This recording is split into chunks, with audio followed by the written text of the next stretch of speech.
Ventajas del libre comercio. Los defensores del libre comercio se basan en las siguientes virtudes del modelo: genera condependencia, promueve la ventaja comparativa, no distorsiona el comercio y permite el crecimiento regional. Desventajas del libre comercio. Muchos adversan los tratados de libre comercio en base a las siguientes acusaciones: favorece a los poderosos, genera cambios vertiginosos, no beneficia a los trabajadores y migra el empleo. ¿Cómo se calcula el salario mínimo según la Ley 278 de 1996? La Comisión Permanente de Concertación de Políticas Salariales y Laborales debe fijar el salario mínimo legal teniendo en cuenta el índice de precios al consumidor, indicador que representa el valor del costo de vida, meta de inflación fijada por el Banco de la República para el siguiente año, incremento del Producto Interno Bruto, valor de la actividad económica de un país, la contribución de los salarios al ingreso nacional, la productividad de la economía. Ok, a continuación les hablaré acerca de la parte histórica. Bueno, la parte histórica surge por medio de las cuentas nacionales, que fue un sistema diseñado donde las cuentas macroeconómicas tienen como una relación y son las encargadas después del estudio de los bienes y de los servicios de los puntos tales como la renta, el empleo y el desempleo, la importación y exportación, inversiones, etcétera. Bueno, estas cuentas se crearon con el fin de mostrar datos más relevantes y más importantes en la economía de un país y pues con ellos pues los cambios estructurales que se avecinan. En cuanto a Colombia, empezó a finales de los años 40, donde como tal las cuentas nacionales, podemos decir que su iniciación fue en 1945 y que se dieron unas modificaciones entre 1950 a 1981. Acerca de la desigualdad del ingreso, bueno, pues la desigualdad del ingreso es básicamente la semejanza en cómo se reparten los ingresos de la población en un país determinado. Podemos decir que Colombia se encuentra entre los 10 países con mayor desigualdad de los ingresos y que existen más riesgos de inequidad social como en los últimos 50 años de nuestro país.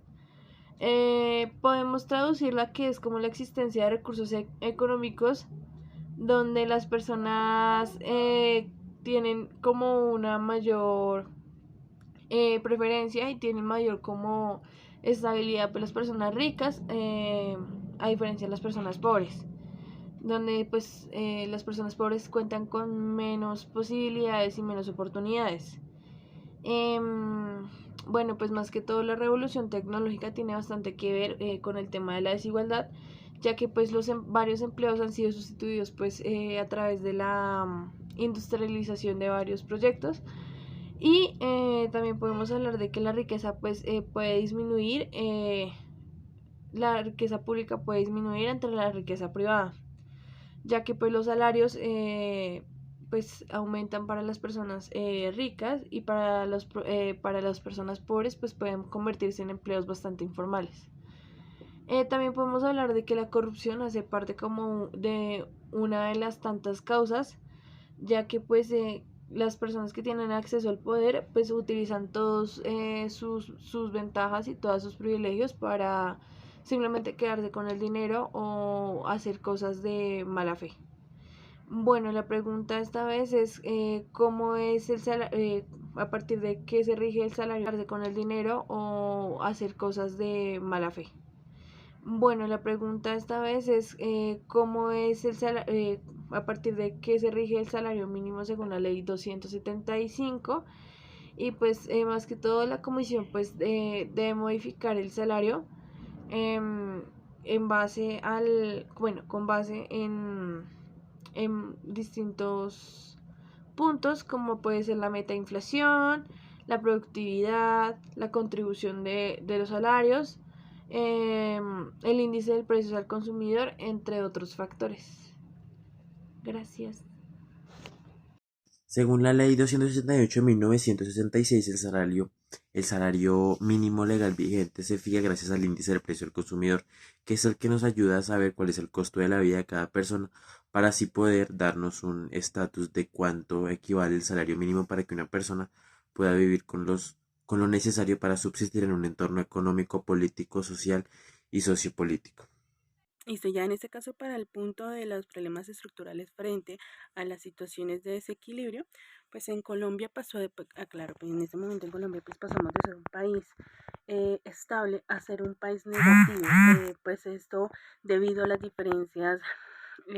diferentes aumentos en el déficit fiscal y la deuda y el desorden de sus pagos. La economía pública viene empeorando por diferentes motivos. La primera, que la mayoría pues son externos, como por ejemplo el desequilibrio de los precios de los bienes básicos, y claramente pues los demás son internos, como la constancia de los gastos públicos ineficientes por la falta de voluntad de la administración nacional en atacarlo, y claramente pues en la corrupción que cada vez es más obvia en el gobierno. Hay alternativas que se exponen para solucionar este déficit, por lo menos en la finanza pública de 34 billones en el año 2016, que ha aplacado las tasas de interés y reducción de la capacidad de compra en el país.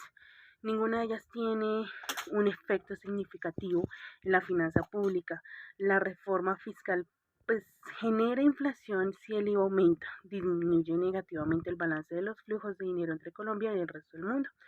y pues claramente golpearía los bolsillos de los colombianos menos favorecidos. ¿Qué solución podemos brindar en este caso? Si el país se optara por crear una ley que permita deshabilitar laboralmente a personas que ya completan sus requisitos pensionales con la edad de jubilación y semanas de cotización, se abriría más campo laboral para personal capacitado entrante. Y otra solución que vemos es reducir los salarios tan altos a las personas que ocupan cargos públicos como lo que son los congresistas, representantes de la Cámara, senadores y también pues varios más que ocupan esos puestos. También disminuir los gastos